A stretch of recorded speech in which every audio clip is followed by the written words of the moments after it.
One of the most confident GMs in the NFL is about to face one of the tightest situations in the league, and it looks like he's got everything under control. But does he really?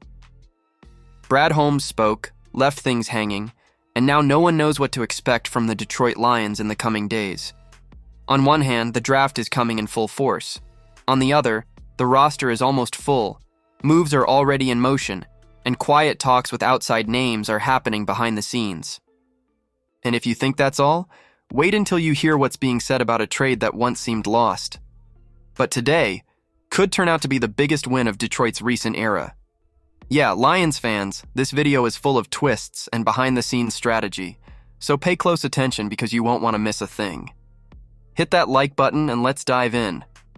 The Lions have their foot on the gas heading into the 2025 draft, but there's one problem along the way. The roster is tight. Detroit already has 73 players on the books and room for only 17 more. Here's the dilemma: they have 7 picks in the draft and still plan to bring in around 10 undrafted free agents. The math doesn't add up. Of course, that could change if Brad Holmes decides to play traitor and send a few picks away.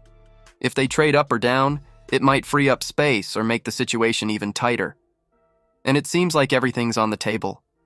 Holmes said the team's been talking to some free agents in recent weeks, meaning more names are in the mix. That makes the list even more crowded and sets the stage for tough decisions ahead. When asked if this roster crunch will affect how Detroit approaches the draft and undrafted phase, Holmes didn't flinch.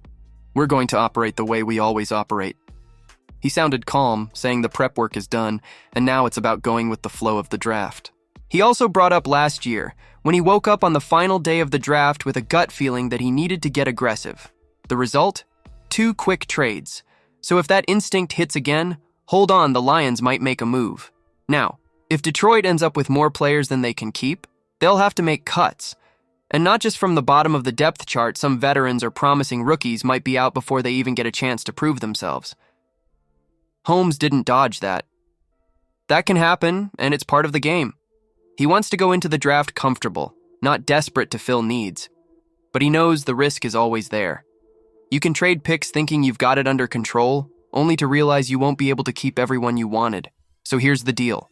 The Lions are ready to move up, down, spin around, and cut if they have to all to come out of the draft with the roster they want. The board is set, and no one's 100% safe. So, Lions fans, what do you think Brad Holmes will do in this tight spot? Drop a comment on what you'd do. And hold up, there's more. The next story involves a name many people doubted, but who's now proving everyone wrong. When Brad Holmes took over in Detroit, he wasted no time. He came in swinging with one of the most talked about trades of the decade. Matthew Stafford went to the Rams, and the Lions got Jared Goff plus 2 first-round picks in return. At the time, the world thought Goff was just a salary cap throw-in to make the trade work. A year later, with Stafford holding the Vince Lombardi Trophy in LA, it looked like Detroit had gotten the short end of the stick. But, as time loves to show who truly understood the game, 3 years have passed, and look at this. The Lions are coming off back-to-back NFC North titles, and Goff is playing football few expected to see from him again. Suddenly, that trade looks like a win-win, and Brad Holmes has that grin like he knew it all along. Speaking on PFT Live during league meetings, Holmes was candid. He never saw Goff as a throwaway piece.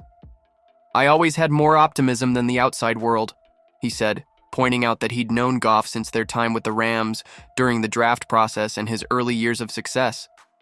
When people started doubting Goff after the Super Bowl loss, Holmes didn't buy into it. He saw a young guy with plenty left in the tank and room to grow. And sure, he didn't have a crystal ball, but he bet on character, work ethic, and potential. "I'm really happy for him. He did all the work," said the GM proudly. Of course, that first year stung. While the Rams were celebrating a Super Bowl, the Lions finished with a rough 3-13-1 record. But Holmes didn't let ego get in the way. He congratulated Sean McVay, Les Snead, and Kevin Demoff, his friends who stayed in LA, and they returned the favor, acknowledging Holmes' vision in Detroit. Now, with Goff leading a once-forgotten franchise, the narrative is shifting again. If this team goes far, maybe even to the Super Bowl, it'll be more proof that Holmes' faith in Jared Goff wasn't just bold. It was spot on. As a fan, I'll admit I'm surprised. Detroit isn't just building the roster like a big-time team, they're starting to reap the rewards of moves that once seemed questionable. The GM made his bets, stood by them, and now he's reaping the respect with a quarterback back in the spotlight. If they keep up this pace, the Lions won't just be contenders, they'll finally shake off that almost label for good. Subscribe to the channel so you don't miss a thing. This season's shaping up to be unlike anything we've seen before.